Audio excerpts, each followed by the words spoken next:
Hey besties, welcome to Diopter. My name is Sean and today we're talking about good for her cinema. What is good for her cinema? I hear everybody with a healthy work-life Twitter balance ask. Well, good for her cinema is based on three principles: gaslight, gatekeep, and girl boss. You might be watching something that gets a little pear-shaped, but you can't help but feel like perhaps it is a good for her moment. It's important to distinguish between the girl power film and the girl boss film. I would now like to introduce you to the girl boss narrative arc. It's like the regular narrative arc you learned in school, but with extra chaos. Now, when your girl power protagonist is faced with an inciting incident, she works hard, pushes through it and handles it, coming out the other side better and more empowered. It's Elle Woods dealing with her terrible relationship by getting accepted into Harvard, convicting Linda Cardinelli of murder and ending up with Selma Blair, some random other older guy. This is the kind of territory where we saw the girl boss movement emerge from. The idea of neoliberalism smashed together with third wave feminism in a you can do anything you put your mind to, with the caveat of having lots of money and being generally privileged.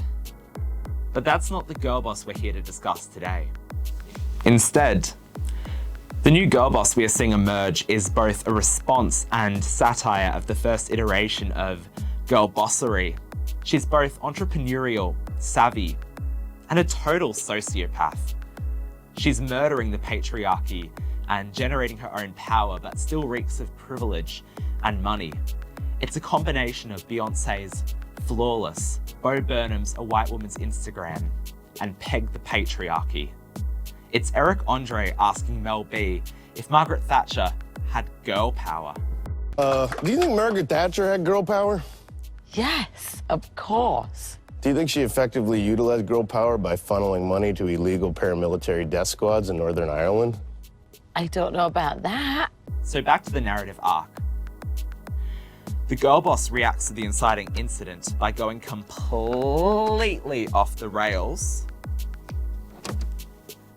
So instead of dealing with her terrible relationship in an Elle Woods manner, certified girl boss and leading lady of the American new wave of girl boss film, Amy Dunn fakes her death, frames her husband, and murders Neil Patrick Harris with a box cutter. Because there are so many films that could be considered good for her cinema, we're going to select a few to discuss the ones that really give you a serve. So here's how it's going to work. We'll be talking about a few films in detail and we'll put in spoiler warnings where necessary, but for those films that we feel are underrated or there's less discourse about, we'll keep spoilers to a bare minimum. So let's start with the film that really put good for her cinema on the map. Gone Girl, directed by David Fincher. So who's the girl boss? Amy Dunn, of course, aka Rosamund Pike. Does she gaslight and gatekeep? She for sure gaslights. Gone Girl follows the disappearance of Amy Dunn from the perspective of her arsehole husband, and it becomes quite clear that he's the worst. And when the movie pulls its big twist halfway through, I just love it. The Witch, directed by Robert Eggers. So who's the girl boss in this period piece? Anya Taylor-Joy. What's so interesting about this film, besides it being one of the first films to really put A24 on the map, Thomason is the one who is gaslit and gatekept for the most part. When it becomes imminently clear that a witch has cursed Anya Taylor-Joy's family, they immediately turn on each other, with her bearing the blunt of their anger. While that's not very good for her of them, Bestie really has the last laugh when, after not actually being the witch, she decides to, after all, join the other girlies dancing with the devil. Side note, I've never hated children in a movie as much as these two. The Witch takes a hard-done-by, likeable protagonist and slowly morphs her into a cunning and villainous character. But you love to see it. She really says, fine, I'll become a witch. I Care a Lot, directed by Jay Blakeson. To summarise, as a badass lesbian with a vape and a razor-sharp bob,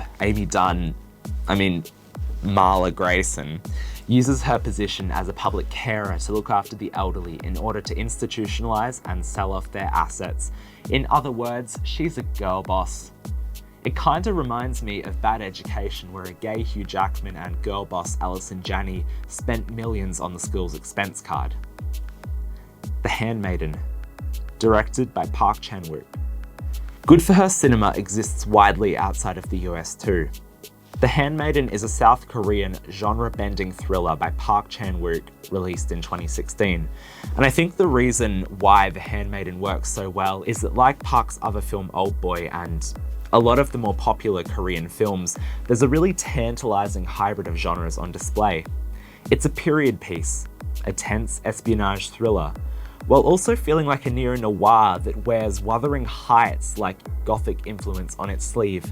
Essentially, it slaps, and there's not much that feels as beautiful, suspenseful, and horrifying as it does. Is it good for her? Well, there's two girl bosses running around the film's beautiful estate, a hybrid of Japanese and British architecture. Suki is a poor Korean con artist hired to, would you believe it, gaslight the Japanese lady Hideko into a marriage with the Count, who plans to essentially pull a Rosamund Pike and institutionalize and rob her. From that point though, nothing could be so straightforward. The Handmaiden is perhaps the cruelest film in this video, a masterpiece in manipulation and cunning hostility, where each character feels as in control and simultaneously as submissive and naive as each other. The film leaves you guessing who will be the girl boss that thrives until its mystifying conclusion.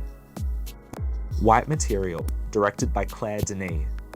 This film by French auteur Claire Denis stars Isabelle Huppert as a French woman, Maria Vial, living in an unnamed African country, who decides to stay and finish her coffee harvest when the military pulls out.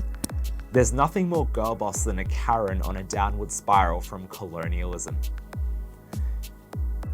Claire Denis is deranged and Isabelle Huppert sends it. Here's a brief list of the girl boss behaviour in White Material. She puts money over her family's safety. We love a neoliberal, literally using her white privilege for every last drop of espresso. She interferes with said civil war by hiding a fugitive on her property. Denis expertly reveals very few details about him to avoid losing focus on the Vial family. It's also important to mention that her son, portrayed by Nicolas Duvenchel, is a great example of bad for him cinema. What makes White Material so compelling is the nature of its morally grey or pitch black cast. You don't root for Maria and her family to succeed. Rather, take a step back and notice how their privilege is their downfall. More so than any other film on this list, race plays a big role in the film's subtext. Claire Denis grew up as a Parisian in Africa, aware of how her existence is part of a larger colonial narrative, something she channels into her films. Half of her films are set in Paris, the other half in Africa. In White Material, Maria isn't sympathetic as a protagonist because she fails to recognise the impact of a white woman distorting a civil war that shouldn't concern her, simply for the chance at finishing her coffee harvest. Yet she's kind of a girl boss, even if you're actively rooting against her. So why is it so compelling to watch women behave really badly in cinema? We're both set up to love and hate these characters. It's gratifying to watch a woman smash the patriarchy, fight back, whether that be metaphorically or through literal murder. It's a weird subgenre, both filled with complex written women, but also through shallow examinations of third-wave feminism. These stories really shine when it gets messy and complex, where audiences are both asked to empathise with and be disgusted by these women. It's ultimately kind of a fantasy, to understand how hard it is to be a woman in this world and choose absolute chaos instead of being nice and mediated. But when the genre flops, it flops hard, into a world of faux feminist rage and ultra-capitalistic monsters where money becomes the ultimate signifier of power rather than any meaningful commentary on improving the lives of women. Thanks for watching the first episode of Diopter. It's been real. Don't forget to like, subscribe, and check us out on socials. It's been a serve.